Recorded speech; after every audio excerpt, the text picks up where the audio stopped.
Hello and welcome to StudyIQ. In this lecture, we will discuss about important reports of the World Economic Forum. World Economic Forum's important reports. There are mainly 7 important reports that are published by the World Economic Forum. In this video, we will discuss the first 3 reports of the World Economic Forum. The first one, the Global Gender Gap Report. Global Gender Gap Report. The last Global Gender Gap Report was published in the year 2017, and Global Gender Gap Report or the index measures 144 countries on 4 dimensions. So 144 countries are measured or evaluated under the Global Gender Gap Index, and 4 dimensions are taken into consideration while making the rankings. What are the 4 dimensions? The first dimension is educational attainment. Educational attainment. Second one is economic participation and opportunity. Economic participation and opportunity.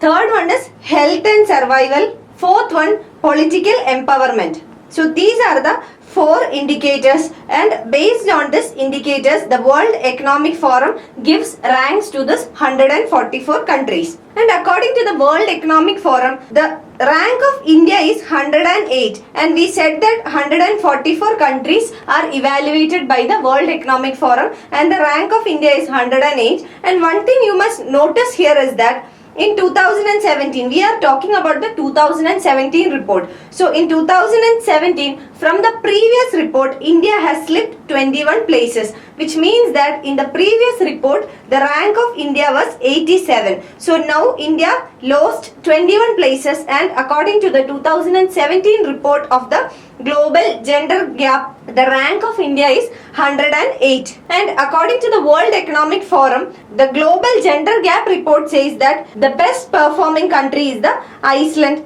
followed by Norway and Finland. So these 3 are the best performing countries in the world according to this report. This is with regard to gender gap. So 4 indicators are education, economic participation and opportunity, health and survival, and political empowerment. So considering these 4 dimensions, the overall performance is topped by Iceland, followed by Norway and Finland, and rank of India is 108. And we have seen that India has lost 21 places in the 2017 Global Gender Gap Report. Let us analyze what are the reasons for losing this 21 rank, or what are the reasons for the underperformance of our country with regard to the Global Gender Gap Report. And according to this report, in 2 indicators, India has performed very poorly, and these 2 indicators are, one is health and survival. With regard to health and survival and with regard to economic participation and opportunity,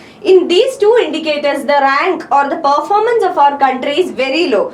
Considering health and survival, the rank of India is 141 out of 144 countries. So we can say that with regard to health and survival indicator, the performance of our country is very poor. And the report gives 2 reasons for this. Underperformance of health and survival is mainly due to 2 reasons according to the report. The first one is poor sex ratio at birth. So what is sex ratio at birth? Sex ratio at birth means the number of girls born for every 1000 boys. So sex ratio at birth in India is very low or underperformed. So this is one reason why we have a low rank in health and survival indicator of the gender gap index. The second reason for poor performance with regard to health and survival is son meta preference.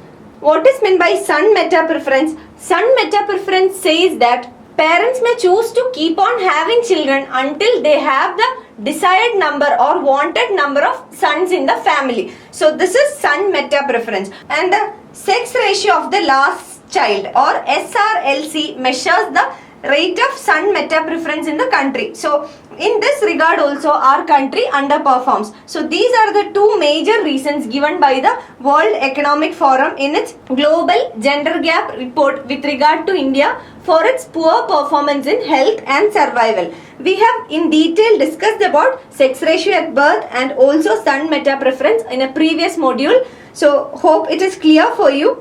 And these are the two reasons. The Global Gender Gap Report also suggests measures or methods in order to bridge the gap of gender gap. So, according to the report, the current rate of progress is 68%, which means that the gap of 68% has been closed. The gender gap of 68% has been closed as of now, and according to this report, it will take another 100 years to bridge the gap completely. In order to bridge the gender gap completely, it will take another 100 years according to the report of the World Economic Forum. The next one is the Global Human Capital Report. And coming to the second low performing indicator, that is economic participation and opportunity, the rank of India is 139 out of 144 countries, which means that the economic participation and opportunity given to the female counterparts is less in the country. So the rank is also low. So these two indicators, one is health and survival indicator and the second one economic participation and opportunity indicator.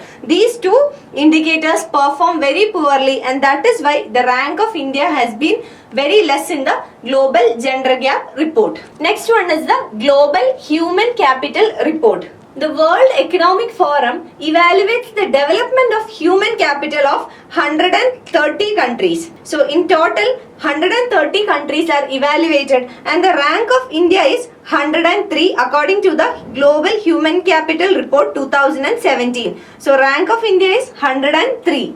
And one important thing here you must notice, the rank of India 103 is the lowest among the BRICS economies. So among the BRICS economies, India has the lowest rank with regard to Global Human Capital Report.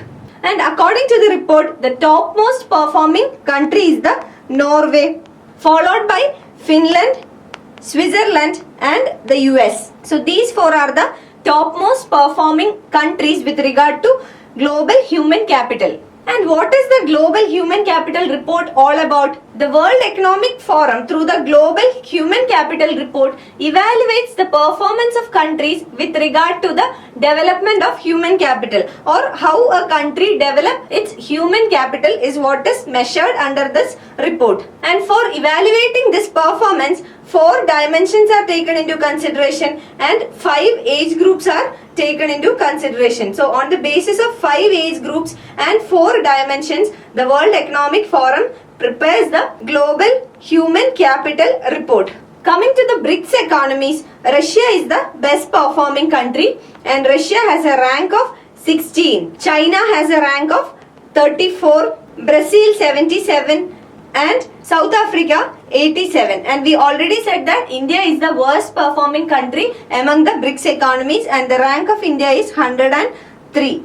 Now let us see what are the 4 dimensions in which the Global Human Capital Report is prepared and what is the performance of India with regard to these dimensions. The first dimension is skills needed for the future. And in this dimension, the rank of India is 65, which says that India is average performing with regard to skills needed for the future. Second one is employment gender gap. So with regard to employment gender gap, the rank of India is very notable because the rank is 130 and this is the lowest rank. We said that the World Economic Forum evaluates 130 countries and with regard to employment gender gap, the rank of India is the lowest, that is 130th rank.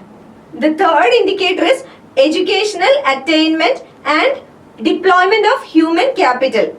And in this indicator, the rank of India is 110. So with regard to education and deployment of human capital, the rank of India is 110. That is also a very low rank because it is evaluating only 130 countries and it is one of the lowest ranks. Deployment of human capital here means the utilization or putting into use of the human capital. So the utilization of the human capital in the country is also very less. Next is labor force participation. With regard to labor force participation, again the rank of India is low. It is 118. So what does this mean? Labor force participation is low means one indicator is that many of the laborers or employees are working in the informal sector or unorganized sector of the economy. Second indicator is that most of the employees or most of the employment that is generated in the economy is merely subsistence. So subsistence employment. Example of subsistence employment is subsistence agriculture. These are the two conclusions we can derive out of the ranking of labor force participation. So with regard to India, the labor force participation ranking is also very low and it is 118, which means most of the employees are in the informal sector or unorganized sector of the economy and also merely subsistence. Coming to the third report, that is the Travel and Tourism Competitiveness Report.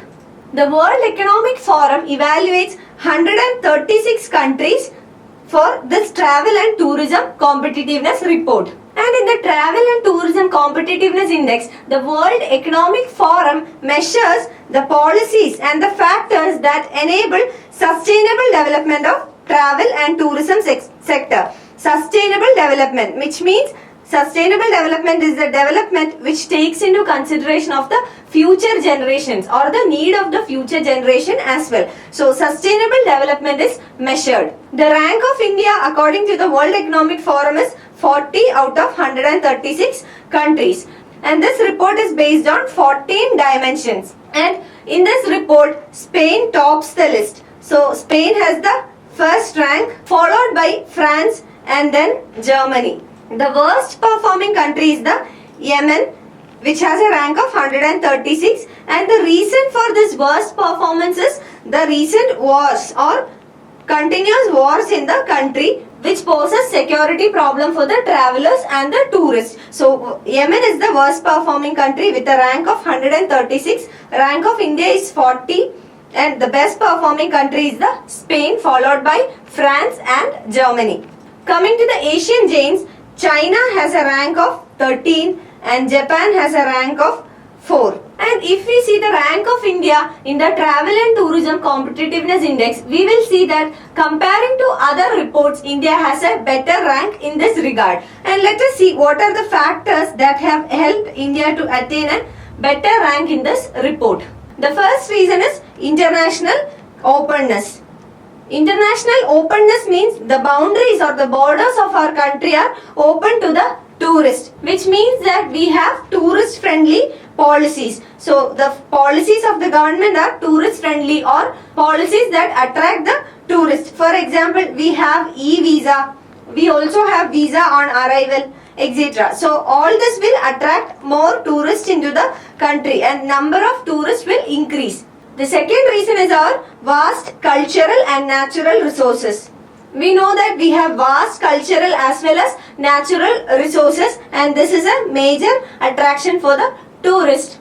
Third one is the price competitiveness advantage. So the price or the cost expenses in India is comparatively less compared to other developed countries, and we also have cultural and natural resources which can attract tourists. So since we also have a price competitive advantage, this can attract more tourists into the country. So these factors have primarily attracted more tourists into the country and made India one of the tourist friendly countries in the world, which helped India to attain rank 40 out of 136 in the report by the World Economic Forum, that is the Travel and Tourism Competitiveness Report.